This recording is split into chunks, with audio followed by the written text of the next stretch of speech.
अस्सलामुअलैकुम नाज़रीन, आप देख रहे हैं सियासत टीवी और प्राइम टाइम न्यूज़ बुलेटिन में आप सभी का खैर मकदम है।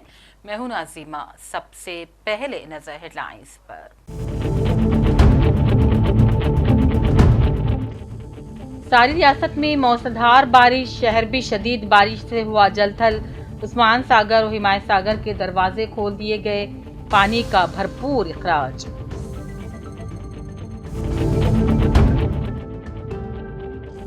वजीर आला रेवंत रेड्डी ने हैदराबाद में सैलाब जैसी सूरत हाल का लिया जायजा, बाज़ाबातकारी के बेहतर इंतजाम की हुक्काम को दी हिदायत।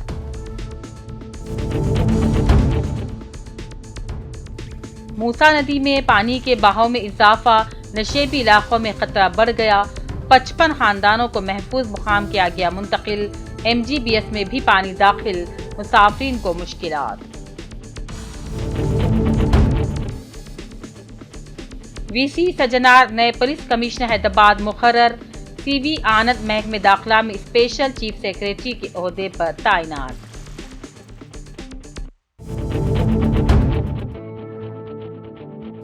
तेलंगाना की कांग्रेस हुकूमत पर वादों को पूरा न करने का इल्जाम, BRS का बाकी कार्ड जारी।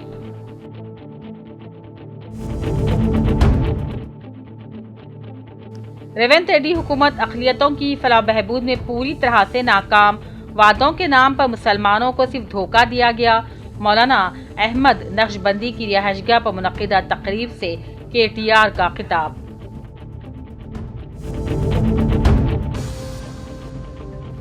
शहबाज शरीफ की तकरीब बेतुकी ड्रामाबाजी, अक़वाम मुत्तहिदा के फोरम पर हिंदुस्तान का रद्द-ए-अमल, कहा दहशतगर्दों के खिलाफ कार्रवाई जारी रहेगी।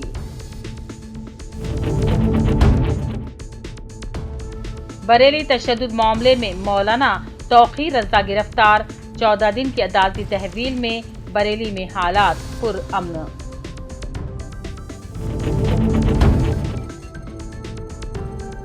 सोनम वांगचुक को जोधपुर जेल मुंतकिल कर दिया गया। पाकिस्तान के साथ मिलकर शोरिश की रची गई थी साजिश, लेह पुलिस का सनसनीखेज इल्जाम। और मरकज में बैठे लोग कश्मीर और लद्दाख के लोगों की बात सुनना ही नहीं चाहते, MP रूहुल्लाह मेहदी का इल्जाम। कहा लद्दाख के पुरअमन एहतजाज को बदनाम करने की कोशिश कर रही है मरकजी सरकार।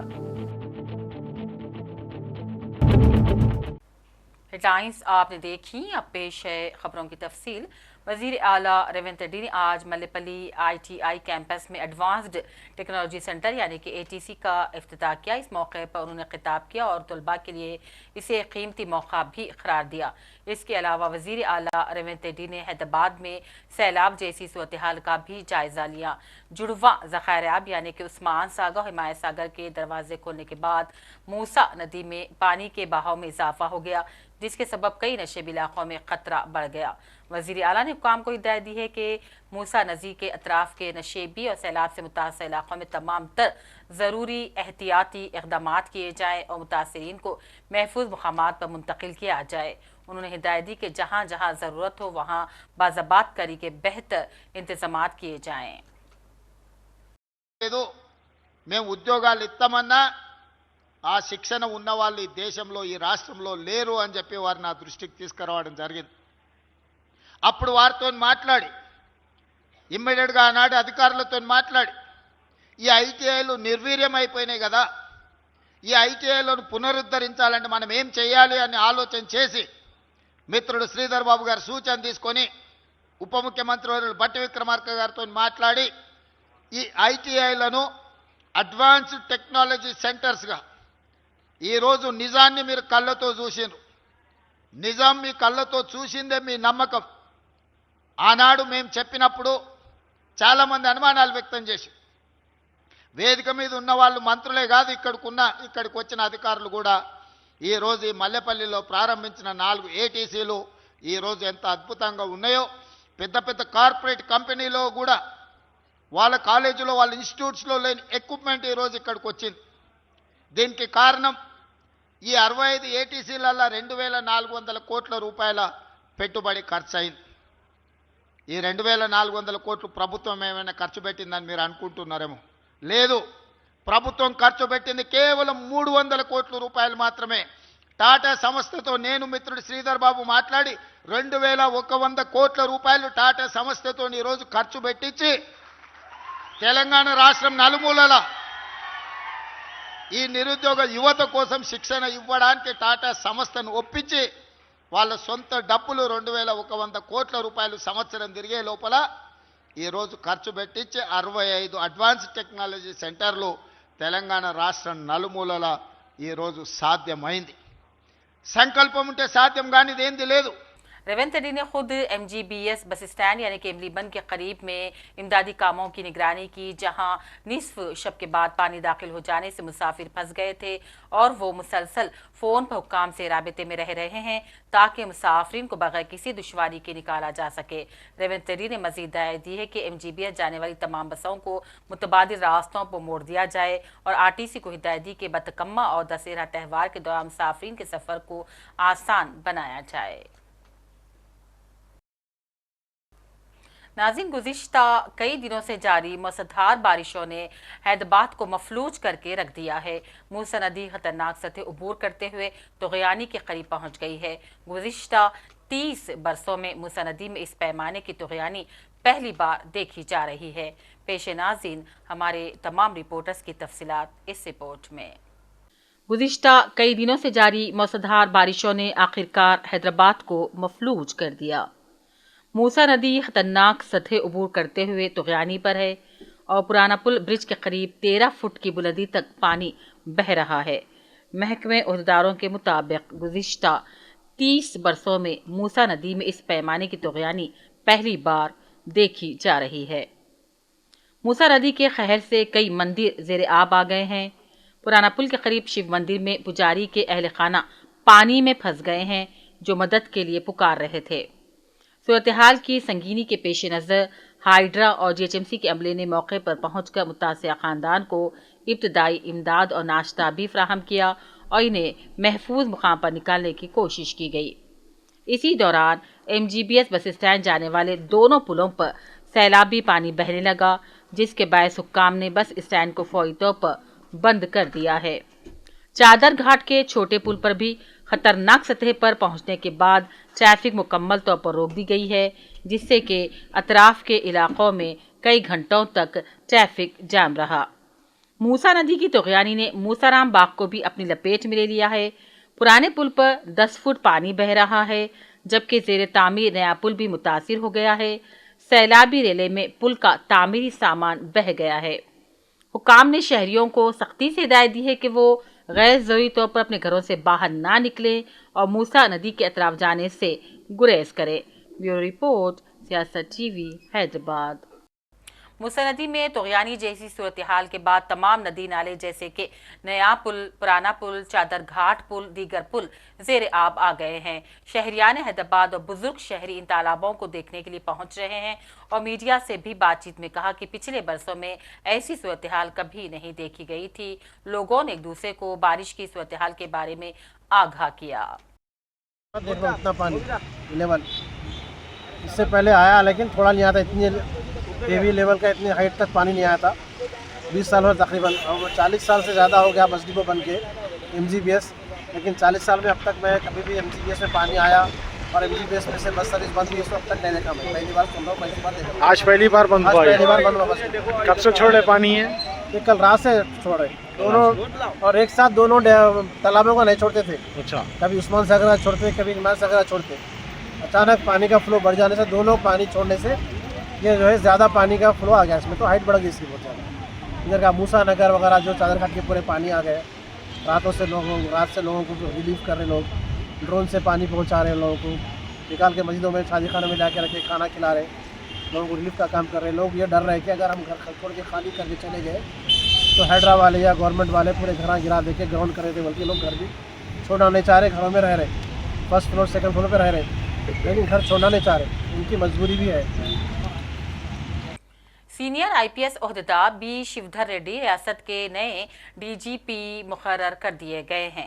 हुकूमत ने डॉक्टर जितेंद्र IPS के जानशीन के तौर पर director general intelligence B Shivdhar Reddy को नया DGP मुकर्रर किया है। डॉक्टर जितेंद्र जारिया माह के अवाक़िब में वजीफे पर सबकदोश हो जाएंगे। बी शिवधर रेड्डी दरअसल सन 1994 IPS बैच से ताल्लुक़ रखते हैं, जिनकी पैदाइश हैदराबाद में ही हुई थी। वो रंगारेड्डी ज़िले के इब्राहिमपट्टनम मंडल में पेद्दा तोंडला मौजू से ताल्लुक़ रखते हैं। उन्होंने प्राइमरी और आला तालीम हैदराबाद में ही हासिल की थी। उस्मानिया सिटी से LLB के बाद कुछ अरसे तक एडवोकेट की हैसियत से भी खिदमात अंजाम दे रहे थे। बाद में सन 1994 में सिविल सर्विसेज के लिए तहत IPS के लिए मुंतखब हुए थे। और इसी दौरान हुकूमत ने senior IPS officer VC Sajjanar को हैदराबाद के नए पुलिस कमिश्नर के तौर पर मुकर्रर किया है। CV आनंद जो पुलिस कमिश्नर के तौर पर खिदमात अंजाम दे रहे थे, उनका तबादला करते हुए हुकूमत के महकमे दाखिला में स्पेशल चीफ सेक्रेटरी के ओहदे पर उन्हें तैनात किया गया है। VC सज्जनार सन 1996 बैच के IPS ऑफिसर हैं, जो मुत्तहिदा आंध्र प्रदेश केडर से ताल्लुक़ रखते थे। मुत्तहिदा रियासत AP की तकसीम के बाद उन्हें तेलंगाना केडर अलॉट किया गया। मार्च 2018 से अगस्त 2021 तक वो कमिश्नर पुलिस साइबराबाद भी रह चुके हैं। सितंबर 2021 में उन्होंने RTC के मैनेजिंग डायरेक्टर के तौर पर चार्ज संभाला था। साबिक़ रियासती वज़ीर और BRS के कारगुजार सदर KTR ने आज रहमतनगर में वाक़े अहमद नक्शबंदी की रिहाइशगाह पहुंचे। इस मौके पर मुनक़िदा तक़रीब से खिताब करते हुए KTR ने रेवंत रेड्डी की क़यादत में कांग्रेस हुकूमत को कड़ी तनक़ीद का निशाना बनाया और कहा, रेवंत रेड्डी ने इंतख़ाबात से पहले मुसलमानों से किए गए अपने वादों को यकसर फरामोश करके रख दिया है। KTR का कहना था कि हाइड्रा के नाम पर गरीब लोगों को परेशान किया गया और स्कीमात के नाम पर महज धोखा दिया गया। इस मौके पर साबिक़ वज़ीर दाखिला मोहम्मद महमूद अली और मौलाना अहमद नक्शबंदी ने भी खिताब किया। उन्होंने कई अक़लियती स्कीमात का हवाला देते हुए कहा, ना तो उन पर अमल किया गया और ना ही पैसे जारी किए गए। नक्शबंदी का कहना था, रेवंत रेड्डी की क़यादत में रियासत की कांग्रेस हुकूमत अक़लियतों की फलाह में पूरी तरह से नाकाम साबित हुई। आज आखिर के घर पर मोहतरम KTR साहब, महमूद अली साहब और BRS पार्टी के आला अराकीन जो है तशरीफ़ लाए हैं। उनकी मोहब्बतें थी, वो आखिर से दुआएं लेने आए हैं और माशाल्लाह हम फिल वक़्त जो है दुआ करते हैं कि अल्लाह ताला हमारी रियासत को खूब तरक्की अता फ़रमाए। तेलंगाना जिस तरीक़े से बुलंदियों पर जा रहा था और उसे उसी बुलंदियों पर जाना चाहिए। जो तरक्कियाँ हमारी रियासत में हो रही थी वो तरक्कियाँ होना चाहिए, चाहे वो माइनॉरिटीज़ का मसला हो, चाहे वो तेलंगाना के एक एक फ़र्द के रहने वाले का मसला हो। तो हर एक के लिए हम कोशिश यही करते हैं, दुआ भी यही करते हैं, आरज़ू और तमन्ना भी यही करते हैं कि हर एक को तरक्की मिलना चाहिए। और आपस में जो भेदभाव अब हमारे मुआशरे में, अब हमारी सोसाइटियों में देखने में आ रहा है, वो भेदभाव ख़त्म होना चाहिए।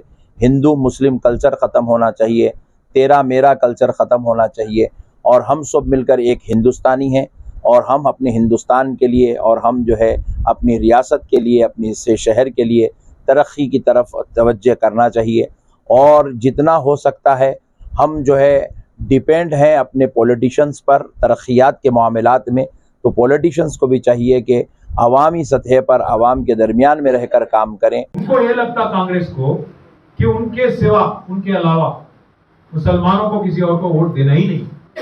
उनको लगता है कि वो ठेकेदार है, गुत्तेदार है मुस्लिम वोट पे और क्रिश्चियन वोट पे। उनको लगता है कि बीजेपी के वहम से, बीजेपी के खौफ से उन्हीं को वोट देना चाहिए और किसी को वोट नहीं देना चाहिए। मैं सोचने के लिए आपको रिक्वेस्ट करना चाहता हूं, आपने क्या कम मौका दिया कांग्रेस को?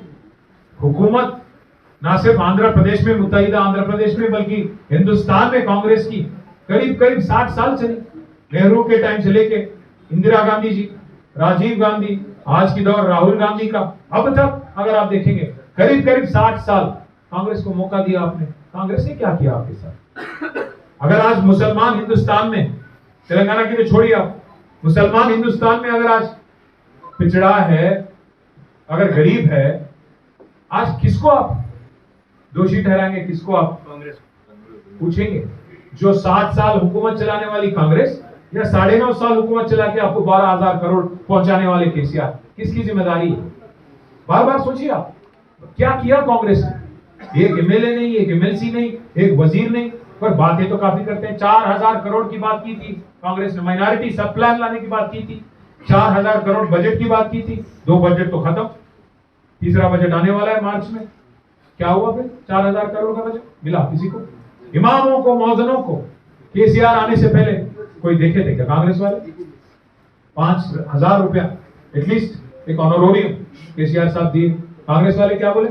5000 क्या है भाई, बहुत कम पड़ता। इससे पहले 5 पैसा भी नहीं दिए उनको। जब केसीआर देने लगे 5000, बोले नहीं 5000 तो कुछ भी नहीं है, हम 12000 देंगे। क्या हुआ फिर? 12000 दिए किसी को? 12000 तो छोड़िए, वो 5000 जो केसीआर साहब देते थे वही अभी 8 महीना ड्यू है, वही 8 महीना नहीं दिए वही। तो इसलिए मैं कह रहा हूं भाइयों, सोचिए, आप गौर करिए, माइनॉरिटी डिक्लेरेशन में कांग्रेस ने भी क्या क्या कहा, क्या क्या वादा किया, क्या क्या वादा करें, आवाम को भी क्या क्या बोले, ये सब सुनिए। आज हम एक नया जबरदस्त कैंपेन भी शुरू करें, कांग्रेस का बाकी कार्ड। बाकी माने किस किस को कितना देना है कांग्रेस को, किस आदमी को कितना बाकी पड़े, लोग कर्जा कितना है, उसको लेके आज एक कार्ड भी लॉन्च करें। मैं हमारे भाइयों से भी रिक्वेस्ट करता हूं, आपके पास मैं भेजूंगा, उर्दू में भी छापे, घर घर पहुंचाना है, हर किसी को सोचने पे मजबूर करना है कि कांग्रेस को वोट देने में अपना ही तकलीफ बढ़ाना है। एक और चीज भी मैं कहना चाहता हूँ, बार बार बात करते हैं कांग्रेस वाले कब्रिस्तान की, हमारे जुबली हिल्स में बोराबंडा हो, रहमत नगर हो, यूसुफपुरा हो, हर जगह कब्रिस्तान की बात होती है। भाई हमारे भाई जो है अहमद अली साहब रेवेन्यू मिनिस्टर थे, उनके लीडरशिप में, उनके दस्तक से 1 नहीं 2 नहीं 125 एकड़ जमीन देने वाले लीडर हमारे केसीआर साहब रंगारेड्डी। और बीआईएस पार्टी ने एक अनोखा कदम उठाया और बाकी कार्ड जारी किया। इस मौके पर केटिया, हरीश राव समेत कई बीआईएस कायदीन ने कहा, कांग्रेस पार्टी ने इंतखाबात में अवाम से जो वादे किए थे उनके मुताबिक हर तबके पर कितना कर्ज बाकी है, ये अवाम को बताने के लिए बाकी कार्ड तैयार किया गया है। बीआरएस के कारगुजार सदर केटिया ने मीडिया के सामने तमाम तफसीलात भी पेश की। हमारे आज तेलंगाना में हमारे 4 करोड़ जो भाई और बहन हैं, उनके साथ कांग्रेस ने जो धोखा किया, उनके साथ जो गद्दारी कांग्रेस ने की, 420 वादे करके, गारंटी कार्ड के नाम पे, 6 गारंटी के नाम पे, 100 दिन में अमलावरी के नाम पे, वैसे ही 420 जो वादे उन्होंने किए, झूठे वादे, इन सबके मद्देनजर आज हमने ये तय किया कि कांग्रेस की जो ड्यूज जो पे करना है कांग्रेस को, ड्यू या कांग्रेस के जो अरियर्स हैं पूरे तेलंगाना के और पूरे हमारे जितने भाई है हिंदुस्तान में, उन सबको समझाने के लिए हमने आज ये प्रोग्राम शुरू किया। गारंटी कार्ड जो कांग्रेस ने दिया, 100 दिन में जो कानून लागू करने की जो बात कांग्रेस ने की 6 गारंटी के लिए, उन सबके बारे में कांग्रेस ने जो धोखा दिया तेलंगाना जनता को, उसको याद करते हुए आज हम ये ड्यूज कार्ड, कांग्रेस के जो ड्यूज कार्ड है, बाकी कार्ड, ये आज हम आपके पास ला रहे हैं। हमारे जितने भाई है, बहन है, उन सबको हम याद दिलाना चाहते हैं, हर चीज में कांग्रेस ने आपके साथ धोखा किया, गद्दारी किया। माइनॉरिटी भाइयों को कहा गया था, मुस्लिम माइनॉरिटीज को, कि सब प्लान लाया जाएगा, आपके लिए 4000 करोड़ का बजट दिया जाएगा, और काफी सारे और वादे भी आपके साथ की। हर चीज में बाकी है कांग्रेस, एक वजीर बाकी, एक एमएलए पोस्ट बाकी, एक एमएलसी पोस्ट बाकी, हर चीज में 4000 करोड़ का बजट बाकी। माइनॉरिटी भाइयों के लिए वैसे ही सब प्लान भी बाकी है कांग्रेस की तरफ से। अगर आप किसान भाई का बात करें आप, तो कांग्रेस ने वादा किया था 10,000 अगर रैतु बंधु अगर केसीआर दे रहे हैं तो हम लोग 15,000 देंगे। केसीआर 2 फसल के लिए अगर रैतु बंधु दे रहे हैं तो हम 3 फसल के लिए देंगे। तो इसलिए हम याद दिलाना चाहते हैं किसान भाइयों को कि कितना गद्दारी और कितना धोखा कांग्रेस ने आपके साथ किया। हमारे बहनों के साथ कहा गया था, हर बहन को तेलंगाना में 2500 रुपया दिया जाएगा हर महीना, और 22 महीने होने को आ गया, 55,000 एक हमारे बहन के लिए कांग्रेस आज बाकी पड़ा। तो इसलिए 1 तोला सोना की भी बात की थी कांग्रेस ने, 8 लाख से ज्यादा शादी हो गया कांग्रेस आने के बाद, 8 लाख तोला सोना आज कांग्रेस बाकी है हमारे बहनों को। खतर के दारुलहुकूमत दोहा में तेलंगाना जागृति यूनिट के जेर एहतमाम फूलों का त्यौहार बतकम्मा निहायत जोश खरोश के साथ मनाया गया। मेहमान खुसूसी की हैसियत से तेलंगाना जागृति की सदर कविता ने शिरकत की। खतर से बेतदाद में तेलंगाना की खवातीन, लड़कियों और तेलंगाना के शहरियों ने इस प्रोग्राम में जोश खरोश के साथ हिस्सा लिया। బతకలేక ఎక్కడ పోయినరు తెలంగాణ వాళ్ళు అంటే, పోతే బొగ్గుబాయి పోయినరు, లేకపోతే దుబాయ్ పోయినరు అని చెప్పుకునేటోళ్ళం. అటువంటి మీ కష్టం మాకు అర్థమవుతుంది. తల్లిదండ్రులు విడిచిపెట్టి కుటుంబాన్ని విడిచిపెట్టి ఇక్కడ వచ్చి ఎక్కడో క్యాంపులలో వండుకుంటా వచ్చే జీతంలో ఎంతో కొంత మిగుల్చుకొని మళ్ళా మీ కుటుంబాలకి పంపి మీ ఇంటి వాళ్ళని సాధేటటువంటి ప్రయత్నం మీరందరూ చేస్తారు.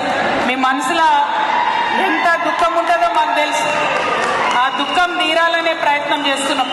మీరందరూ కూడా మళ్ళా తెలంగాణకు వచ్చే మంచి రోజులు రావాలనే ప్రయత్నం చేస్తున్నాం. మీరు ఇక్కడున్నా మీ మంచిని కోరుకోవాలనే ప్రయత్నం చేస్తున్నాం. ఇవాళ ఇక్కడికి వచ్చి लूलू मॉल ने शहर में अपनी हाइपर मार्केट के क़याम के 2 साल की तकमील के मौके पर अपने मुअज़्ज़िज़ कस्टमर्स के लिए पुरकशिश इनामात का ऐलान किया।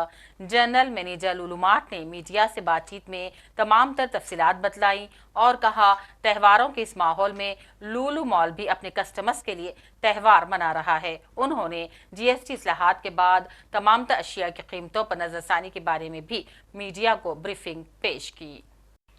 और नजर चंद अहम कौमी और बैनुल अक़वामी खबरों पर। हिंदुस्तान ने आज अक़वाम मुत्तहिदा की जनरल असम्बली में पाकिस्तान के वज़ीर आज़म शहबाज शरीफ की तकरीर को बेतुकी ड्रामाबाजी करार दिया और कहा, पड़ोसी मुल्क ने एक बार फिर दहशतगर्दी की दरपर्दा हिमायत की, जो उसकी ख़ारजा पॉलिसी का अहम हथियार बन चुकी है। ऑपरेशन सिंदूर के दौरान पाकिस्तानी अफवाज की बहादुरी और हिंदुस्तान को नुकसान पहुँचाने के मिस्टर शरीफ के दावों पर तंज करते हुए हिंदुस्तान ने कहा, अगर तबाहाल रनवे और जले हुए हैंगर जीत की माई लगते हैं जैसा कि वज़ीर आज़म ने दावा किया है, तो फिर पाकिस्तान उनसे लुत्फ़ अंदोज़ हो सकता है। अक़वाम मुत्तहिदा की जनरल असम्बली में पाकिस्तानी वज़ीर आज़म शहबाज शरीफ की तकरीर पर जवाब खाक इस्तेमाल करते हुए हिंदुस्तानी सिफारतकार पटेल गहलवत ने ऐवान के स्पीकर को खिताब करते हुए सख्त रद्द अमल दिया। This assembly witnessed absurd theatrics in the morning from the Prime Minister of Pakistan, who once again glorified terrorism that is so central to their foreign policy. However, no degree of drama and no level of lies can conceal the facts. This is the very same Pakistan which, at the UN Security Council on 25th April 2025, shielded the Resistance Front, a Pakistani-sponsored terror outfit, from the responsibility of carrying out the barbaric massacre of tourists in the Indian Union territory of Jammu and Kashmir. Mr. President, a country long steeped in the tradition of deploying and exporting terrorism has no shame in advancing the most ludicrous narratives to that end. Let us recall that it sheltered Osama bin Laden for a decade, even while pretending to partner in the war against terrorism. Its ministers have just recently acknowledged that they have been operating terrorist camps for decades.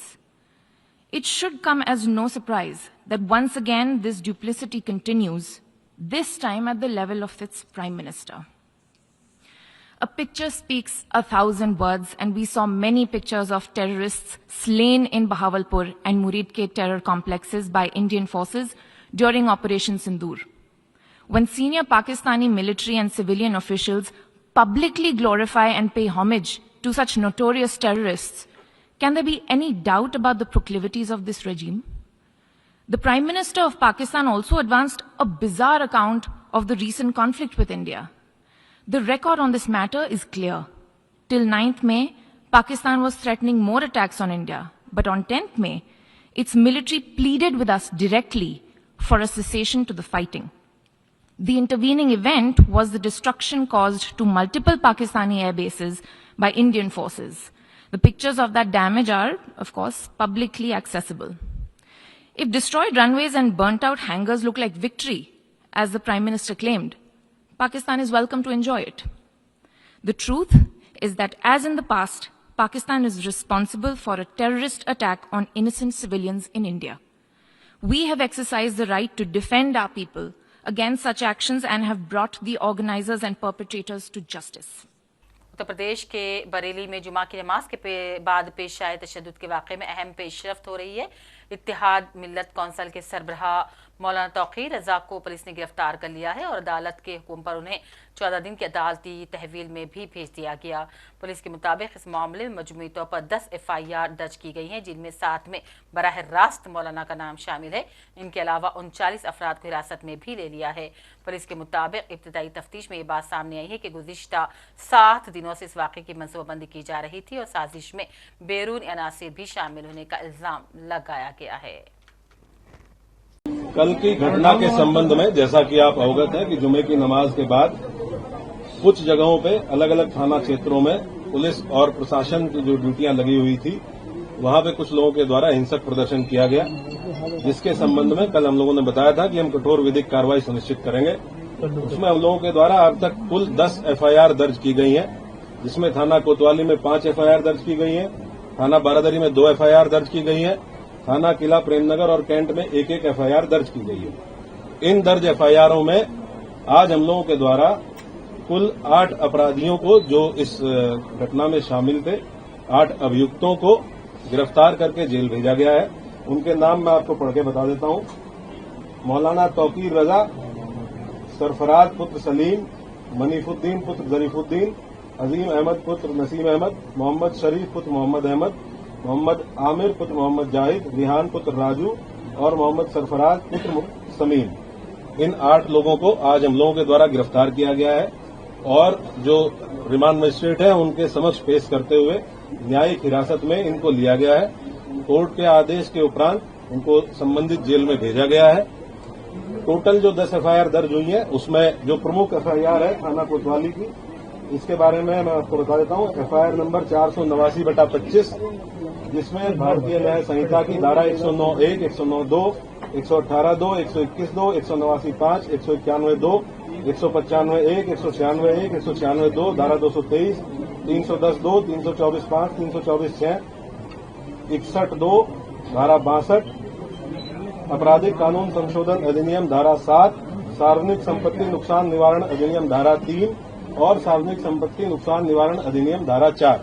इन समस्त गंभीर धाराओं में जो हमारी प्रमुख FIR है, जो खलील तिराहे पे घटना हुई थी, जिसमें जो पुलिस बल वहां पे लगा हुआ था, मजिस्ट्रेट्स जो वहां पे लगे हुए थे, इनके द्वारा बहुत संयमित तरीके से वहां जो भीड़ आई अचानक से उसको रोकने का प्रयास किया गया, समझाने बुझाने का प्रयास किया गया। उसके बावजूद इस भीड़ के द्वारा बैरिकेडिंग को तोड़ के पुलिस बल के साथ दुर्व्यवहार करते हुए इस्लामिया कॉलेज पहुंचने के लिए प्रयास किया गया। इस दौरान बरेली में हालात कशीदा बताए जाते हैं। पुलिस ने पूरे शहर में चौकसी अख्तियार कर रखी है। अवाम ने कहा है कि अब सूरत हाल पुरअमन है। अवाम ने संगबारी के भी इल्जाम को मुस्तरद कर दिया और कहा जो लोग जुमा की नमाज के बाद सड़क पार कर रहे थे कि अचानक पुलिस मौके पर पहुंची, जिसके बाद भगदड़ मच गई। फिलहाल बरेली में हालात पुरअमन हैं। हाँ, कल का तो थोड़ा माहौल गर्म था, आज शांति है। अब शांति है सब जी। हाँ, माहौल बढ़िया है। कल क्या हो गया था? भीड़ कैसे आ गई थी? भीड़ अचानक आ गई थी, कुछ जुमे का दिन था, नमाज़ी वाले लोग आ गए थे, बात ये थी। तो गड़बड़ हो गया थोड़ा सा मामला। हाँ, मतलब चीख पुकार में थोड़ा माहौल बिगड़ गया था, फिर पुलिस वालों ने लाठीचार्ज कर दिया था। क्या हुआ था? जो जुगल साहब ने बताया वही हुआ, बस भीड़ भाड़ इकट्ठा हुई नमाज के बाद। हाँ, फिर उसके बाद पत्थर फेंके गए? ये पत्थर तो लाठीचार्ज हुई तो पत्थर तो फेंके ही जाएंगे सब। जी। अब सामान्य स्थिति? हाँ, अब तो कोई ऐसी बात नहीं, सब सही है। तो क्या कहना चाहेंगे? कुछ भी कहना क्या चाहिए, माहौल बढ़िया, फर्स्ट क्लास बढ़िया, प्रशासन ने बहुत मेहनत करी। फैसल किस चीज की दुकान है आपकी? रेडीमेड की शॉप है। रेडीमेड शॉप से क्या हो गया था कल? क्या हुआ था सर? कोई नहीं, कुछ लोग जो है प्रोटेस्ट कर रहे थे यहाँ पर आराम से। अचानक से पुलिस आती, पुलिस ने सामने बैरिकेडिंग कर रखी थी। अचानक से पीछे से एक जिप्सी खड़ी हुई थी गाड़ी की, उसमें एक बच्चा यहाँ पर खड़ा हुआ था, उसे पुलिस ने तो जिप्सी में बिठा लिया था। तो जब बच्चे को लेके जा रहे थे तो थोड़ा सा विरोध प्रदर्शन करा प्रोटेस्टर ने, पुलिस ने जो एकदम लाठीचार्ज करना शुरू कर दिया। पत्थर भी फेंके पुलिस के? नहीं, ऐसी कोई घटना फिलहाल मेरे सामने तो नहीं हुई है। यहाँ तो आसपास कोई पत्थर तो फेंकने की दूर की बात रही, दूर दूर तक किसी ने उंगली भी नहीं उठाई है। बाकी और जगह जी फिलहाल तो पूरी तरीके से सामान्य है। यहाँ पर कोई ऐसी तो बंद कर दी होगी दुकान? कल पूरी तरीके से बंद कर दी। बंद रही पूरे दिन? पूरे दिन नहीं, दोपहर में जब ये प्रोटेस्ट शुरू हुआ तभी हम लोग ने बंद कर दी थी। पूरा मार्केट अब सामान्य स्थिति? हाँ, पूरी तरीके से सामान्य है। बरेली की जनता भी वैसे भी बहुत अमन पसंद जनता है। यहाँ पर हम लोग कोई किसी भी तरीके से ऐसी खुराफात कोई भी होती भी नहीं है। तो एक जरा सी क्या पता नहीं क्या वजह हुई जो एकदम अचानक पुलिस को लाठीचार्ज करना पड़ गया, वरना फिलहाल इस वक्त जो है स्थिति पूरी सामान्य है और कोई भी ऐसा कोई खुराफात नहीं है, कुछ नहीं। वज़ीर आज़म मोदी ने उड़ीसा में 60,000 करोड़ रुपए के तरक्याती मंसूबों का आगाज करते हुए कहा, जब से रियासत में बीजेपी की हुकूमत बनी है, रियासत में तरक्की की रफ्तार तेज हुई है और तेजी से तरक्की की राह पर गामजन है। मोदी ने उड़ीसा में बीजेपी हुकूमत बनने के बाद अपने छठे दौरे के दौरान झारसुगड़ा में आज एक बड़ी अवामी रैली से खिताब किया और कहा, उड़ीसा में जब से बीजेपी की हुकूमत आई है, तब से रियासत ने तरक्की की रफ्तार पकड़ ली है। साथियों, भाजपा सरकार गरीब की सेवा करने वाली, गरीब को सशक्त करने वाली सरकार है। हमारा बहुत जोर गरीबों को, दलितों को, पिछड़ों को, आदिवासियों को मूल सुविधाएं पहुंचाने पर है। आज इस कार्यक्रम में भी हम इसके साक्षी बन रहे हैं। मुझे अभी यहां अंत्योदय गृह योजना के लाभार्थियों को स्वीकृति पत्र सौंपने का अवसर मिला। जब एक गरीब परिवार को पक्का घर मिलता है तो वर्तमान ही नहीं, भावी पीढ़ियों का जीवन भी आसान हो जाता है।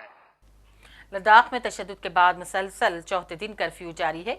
चारों तरफ खामोशी छाई हुई है और सलामती दस्ते चप्पे चप्पे पर नजर रख रहे हैं। पुलिस और नीम फौजी दस्तों ने एक दिन पहले कौमी सलामती कानून के तहत सामाजिक कारकुन सोनम वांगचुक को हिरासत में लिए जाने के बाद गश्त और जांच तेज कर दी है।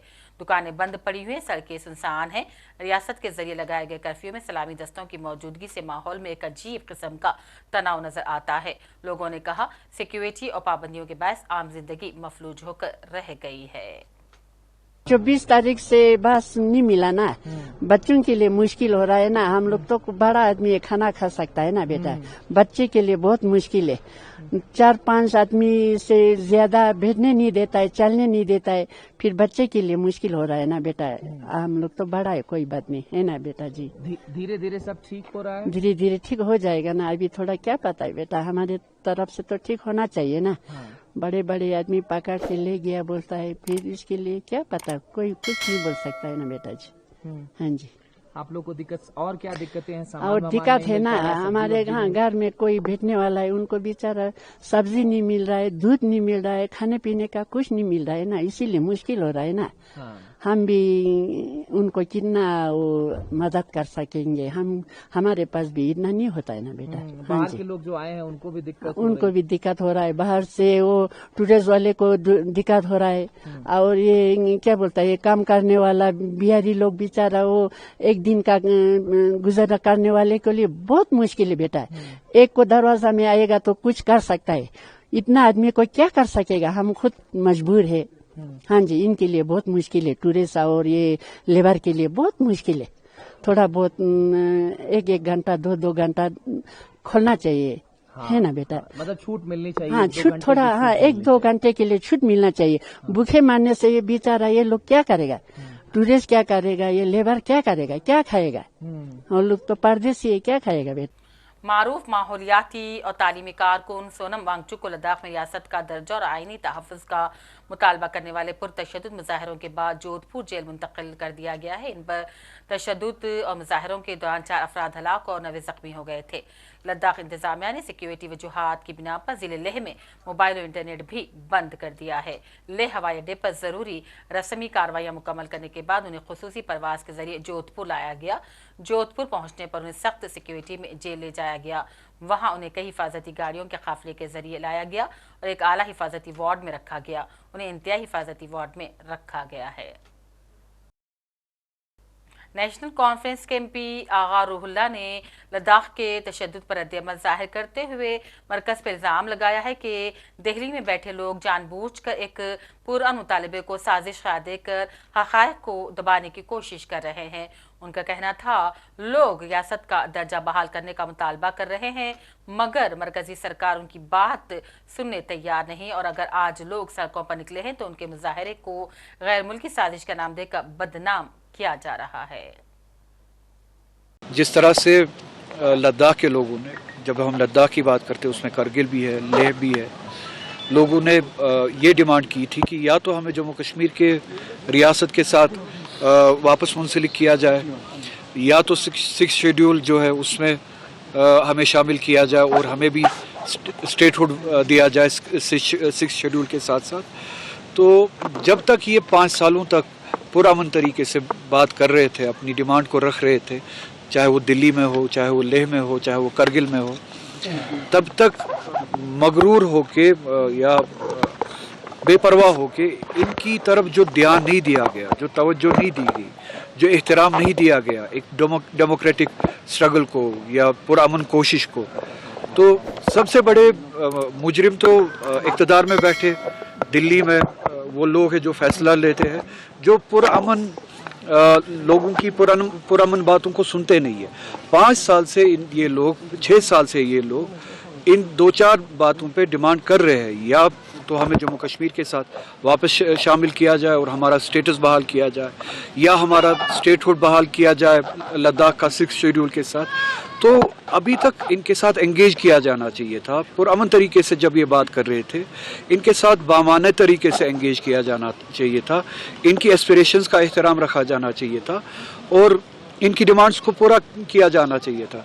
अब जबकि कल या परसों बदकिस्मती से एक वाकया पेश आया, उस वाकये की आड़ में अब इनकी जायज़ डिमांड को या इनकी जायज़ स्ट्रगल को बदनाम किया जा रहा है, एंटी नेशनल बता के या चाइनीज़ एजेंट बता के या ISI का एजेंट बता के। कल तक जब ये 6 साल तक पुरअमन तरीके से बात कर रहे थे और आज भी पुरअमन तरीके से बात कर रहे थे, तब तक आपने इनको एंगेज क्यों नहीं किया? इनके साथ टेबल पे क्यों नहीं बैठे? मुज़ाकरात इस तरीके से क्यों नहीं किए कि वो किसी नतीजे पे पहुंचते और हालात इस हद तक ख़राब नहीं होते? क्या आप चाहते हैं कि हालात या लोगों को उस हद तक धकेला जाए जहाँ पे मायूसी हो, और मायूसी के वैक्यूम में, मायूसी के उस सिचुएशन में इस तरह के वाक़यात हो और आप इस तरह के वाक़यात का नाजायज़ फ़ायदा उठा के फिर लोग जो जिनकी एस्पिरेशंस होती है उनको एंटी नेशनल करार दे, उनको मुल्क दुश्मन करार दे और उनकी जायज़ डिमांड पे जो है आप पैर रखे या रोन दे? तो मेरी आपके ज़रिए से गुजारिश होगी लद्दाख के अवाम के साथ कि वो पुरअमन तरीके से अपनी स्ट्रगल करते रहे। आखिर में डालते हैं एक और नज़र हेडलाइंस पर।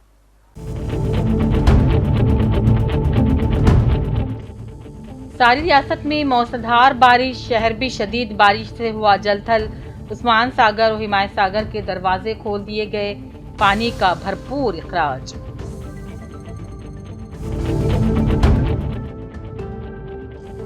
वजीर आला रेवंत रेड्डी ने हैदराबाद में सैलाब जैसी सूरत हाल का लिया जायजा, बाज़ाबातकारी के बेहतर इंतजाम की हुक्काम को दी हिदायत।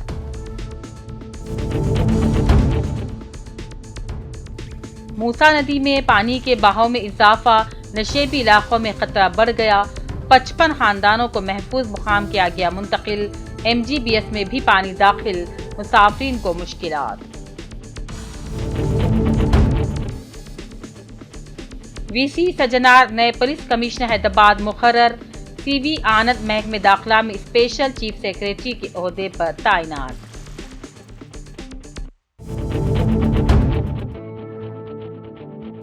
तेलंगाना की कांग्रेस हुकूमत पर वादों को पूरा न करने का इल्जाम, BRS का बाकी कार्ड जारी।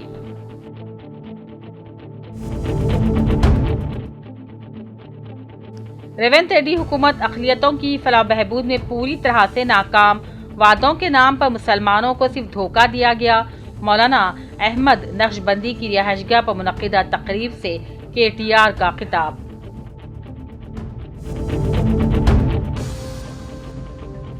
शहबाज शरीफ की तकरीब बेतुकी ड्रामाबाजी। अक़वाम मुत्तहिदा के फोरम पर हिंदुस्तान का रद्द-ए-अमल, कहा दहशतगर्दों के खिलाफ कार्रवाई जारी रहेगी।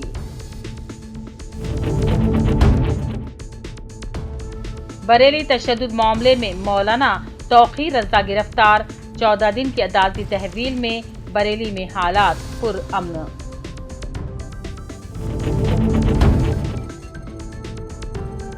सोनम वांगचुक को जोधपुर जेल मुंतकिल कर दिया गया। पाकिस्तान के साथ मिलकर शोरिश की रची गई थी साजिश, लेह पुलिस का सनसनीखेज इल्जाम। और मरकज में बैठे लोग कश्मीर और लद्दाख के लोगों की बात सुनना ही नहीं चाहते, MP रूहुल्लाह मेहदी का इल्जाम। कहा, लद्दाख के पुरअमन एहतजाज को बदनाम करने की कोशिश कर रही है मरकजी सरकार। इसी के साथ प्राइम टाइम न्यूज बुलेटिन का सिलसिला अब यहीं अख्तिताम को पहुंचता है। पूरी टीम के साथ दीजिए इजाजत। देखते रहिए सियासत TV। अल्लाह हाफिज।